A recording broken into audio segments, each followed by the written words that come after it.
একদিকে চরম দারিদ্রতা, অন্যদিকে মরণব্যাধি, অসুস্থতা।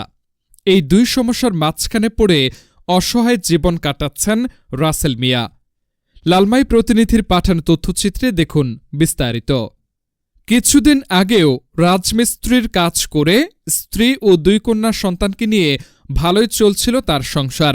আসসালামু আলাইকুম, আমি রাসেল। আমার বিভিন্ন ধরনের সমস্যার কারণে আমি এইখানে দাঁড়াইছি।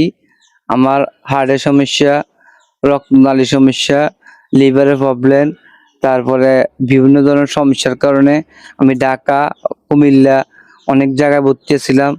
আমার 3-4 লাখ টাকার মতো শেষ করছি। আমার কোনো রোগ ব্যাধি প্রথম ধরা খাই নাই, এখন ধরা খাইছে। এখন বেশি সমস্যা আমার হার্টে আর হচ্ছে আমার লিভারে। কিন্তু হঠাৎ করেই সুস্থ শরীরে বাসা বাঁধে একাধিক জটিল রোগ।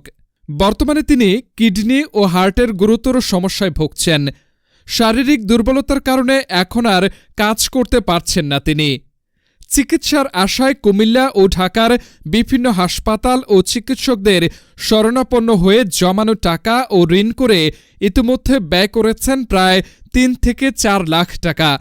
তবে চিকিৎসা এখনও অসম্পূর্ণ।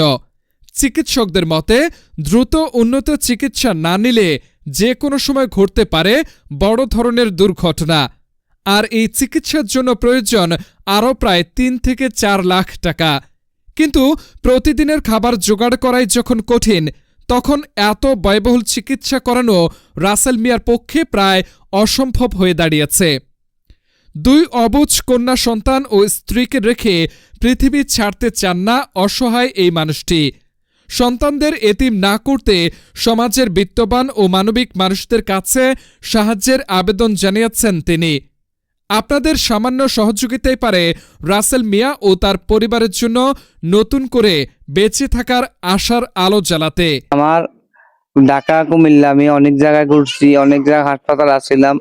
এখন আমার সামর্থ্য পরিমাণ টাকা পয়সা যা ছিল সব শেষ। এখন আমি এখন ট্রিটমেন্ট করবো, আমার এই সামর্থ্য নাই। এখন বর্তমানে ট্রিটমেন্ট করতে হলে আমাকে 4-5 লাখ টাকা দরকার অপারেশনটা করতে হলে।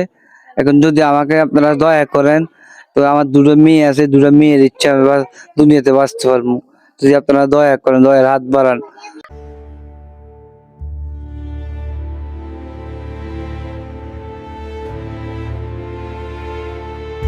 আমার একজন বড় ভাই, ওনার নাম রাসেল। অনেকদিন ধরে যাবত উনি অসুস্থ।